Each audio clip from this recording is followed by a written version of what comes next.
ராஜா, இந்த சந்திப்பு குறித்த முக்கியத்துவம் வாய்ந்த விஷயங்கள் என்ன? இந்த சந்திப்பு 10-15 நிமிடம் நடைபெற்றிருக்கிறது. கூடுதல் விவரங்கள் என்ன? வணக்கம். மிக்ஜாம் புயல் கனமழையால் சென்னை, திருவள்ளூர், செங்கல்பட்டு மற்றும் காஞ்சிபுரம் மாவட்டங்களில் வெள்ளம் சூழ்ந்த மக்களின் வாழ்வாதாரம் பாதிக்கப்பட்டது குறித்தும், புயல் மழையால் சாலைகள், பாலங்கள், பள்ளி கட்டடங்கள், அரசு மருத்துவம் போன்ற பொது கட்டமைப்புகளும் சேதமடைந்து இருக்கிறது குறித்தும், இதில் மீட்பு மற்றும் நிவாரண நடவடிக்கைகள் போர்க்கால அடிப்படையில் மேற்கொண்டது குறித்து தமிழக முதல்வர் மிகவும் விரைவாக இயல்பு நிலைக்கு திரும்பியது குறித்தெல்லாம் தமிழக முதல்வர் மு.க.ஸ்டாலின் பிரதமர் நரேந்திர மோடியுடன் எடுத்துரைந்தார்.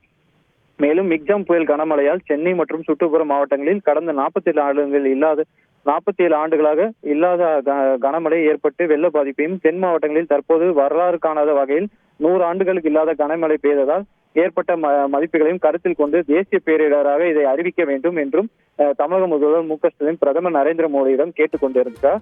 மேலும் பேரிடர் நிவாரண நிதியிலிருந்து 2000 கோடி ரூபாய் அவசர நிவாரண நிதியாக வாழ்வாதாரம் உதவிக்காகவும், திருநெல்வேலி, தூத்துக்குடி, கன்னியாகுமரி மற்றும் தென்காசி மாவட்டங்களில் தற்காலிக சீரமைப்பு பணிகளுக்காகவும் வழங்கிட வேண்டும் என்ற கோரிக்கையும் பிரதமர் நரேந்திர மோடியிடம் தமிழக முதல்வர் இந்த கோரிக்கையை எடுத்திருக்கிறார். இது தொடர்பான அறிக்கையும் அவரிடம் சமர்ப்பித்திருக்கிறார். இந்த ஆலோசனை கூட்டத்தில் திமுக மக்களவை குழு தலைவர் டி.ஆர். பாலுவும் உடன் இருந்துள்ளார்.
கூடுதல் விவரங்களை வழங்கினார் எமது செய்தியாளர் பாஸ்கர். வணக்கம் பாஸ்கர்.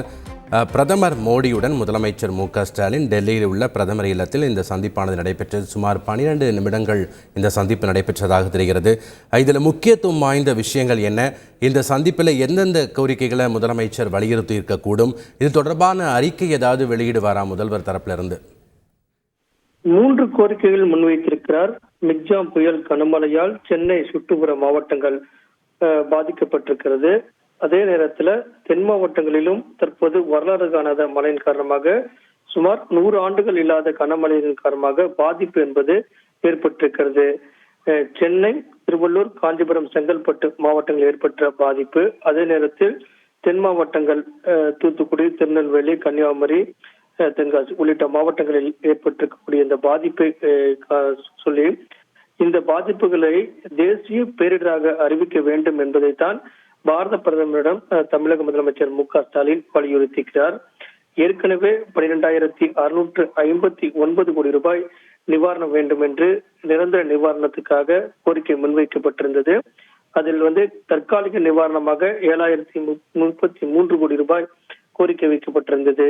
அதே நேரத்தில் தென் மாவட்டங்களில் ஏற்பட்டிருக்கக்கூடிய பாதிப்பை கருத்தில் கொண்டு பேரிடர் நிவாரண நிதியிலிருந்து 2000 கோடி ரூபாய் அவசர நிவாரண நிதியாக உடனடியாக வழங்க வேண்டும் என்பதுதான் பாரத பிரதமரிடம் தமிழக முதலமைச்சர் வைத்திருக்கக்கூடிய கோரிக்கையாக இருக்கிறது. காரணம் என்னவென்றால் திருநெல்வேலி, தூத்துக்குடி, கன்னியாகுமரி, தென்காசி இந்த மாவட்டங்கள்ல தற்காலிக சீரமைப்பு பணிக்காக இந்த 2000 கோடி ரூபாய் உடனடியாக விடுவிக்க வேண்டும் என்று கோரிக்கை முன்வைக்கப்பட்டிருக்கிறது. தேசிய பேரிடராக அறிவிக்க வேண்டும். பாதிப்புகள் அதிகமாக இருக்கிறது. கட்டமைப்புகள் மறுசீரமைக்க வேண்டும். இதுக்காக கூடுதல் நிதி ஒதுக்க வேண்டும். என்னென்ன மாதிரி பாதிப்பு ஏற்பட்டிருக்கிறது என்றால் பாலங்கள், சாலைகள், பள்ளி கட்டிடங்கள், அரசு மருத்துவமனைகள், பொது கட்டமைப்பு, மின்சாரம், உள்ளாட்சி அமைப்புகளுக்கான இந்த குடிநீர் கட்டமைப்புகள், கிராம சாலைகள் உள்ளிட்ட பல்வேறு பாதிப்புகள் ஏற்பட்டிருக்கிறது. போர்க்கால அடிப்படையில பாதிப்புகளிலிருந்து மீட்க நிவாரணம், அதே நேரத்தில் மறுசீரமைப்பு பணிகள் மேற்கொள்வதற்கு அதிக நிதி தேவைப்படுகிறது. இதற்காகத்தான் 12,659 கோடி ரூபாய் நிதி கோரப்பட்டது. ஆனால் 450 கோடி ரூபாய் மட்டுமே நிதி ஒதுக்கப்பட்டிருக்கிறது. மீண்டும் தென் மாவட்டங்களில் ஏற்பட்டக்கூடிய இந்த பாதிப்பை கருத்தில் கொண்டு 2,000 கோடி ரூபாய் அவசர நிவாரண நிதியை உடனடியாக விடுவிக்க வேண்டும். அப்போதுதான் திருநெல்வேலி, தூத்துக்குடி, கன்னியாகுமரி, தென்காசி மாவட்டங்கள்ல தற்காலிக சீரமைப்பு பணிகள் மேற்கொள்ளக்கூடிய ஏதுவாக இருக்கும் அப்படிங்கிறத பாரத பிரதமரிடம் தமிழக முதலமைச்சர் கோரிக்கையாக முன்வைத்துள்ளார். நன்றி பாஸ்கர், உங்களுடைய தகவல்களுக்கு. 100 ஆண்டுகளில் இல்லாத வகையிலான பாதிப்புகளை கருத்தில் கொண்டு தேசிய பேரிடராக அறிவிக்க வேண்டும் என பிரதமர் மோடியிடம் முதலமைச்சர் மு.க.ஸ்டாலின் வலியுறுத்தியிருக்கிறார். அவசர நிதியாக 2,000 கோடியை உடனடியாக விடுவிக்க வேண்டும் என்றும், மிக்ஸாம் புயல் காரணமாக சென்னை மற்றும் சுற்றுப்புற வட்டாரங்களில் 47 ஆண்டுகளில் இல்லாத அளவிற்கு வெள்ள பாதிப்பு ஏற்பட்டிருப்பதாகவும், மொத்தமாக 12,659 கோடியை நிரந்தர நிவாரணத் தொகையாகவும், தற்காலிக நிவாரணத் தொகையாக 7,033 கோடியையும் விடுவிக்க நடவடிக்கை எடுக்க வேண்டும் என்றும் பிரதமர் மோடியிடம் முதலமைச்சர் மு.க.ஸ்டாலின் வலியுறுத்தியிருக்கிறார். பிரதமர் இல்லத்தில் இந்த சந்திப்பானது நடைபெற்றது. இந்த சந்திப்பின் போது திமுக மாநிலங்களவை குழு தலைவர் திரு TR பாலுவும் உடனிருந்திருக்கிறார்.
செய்திகளை உடனுக்குடன் தெரிந்து கொள்ள உடனே சப்ஸ்கிரைப் பண்ணுங்க.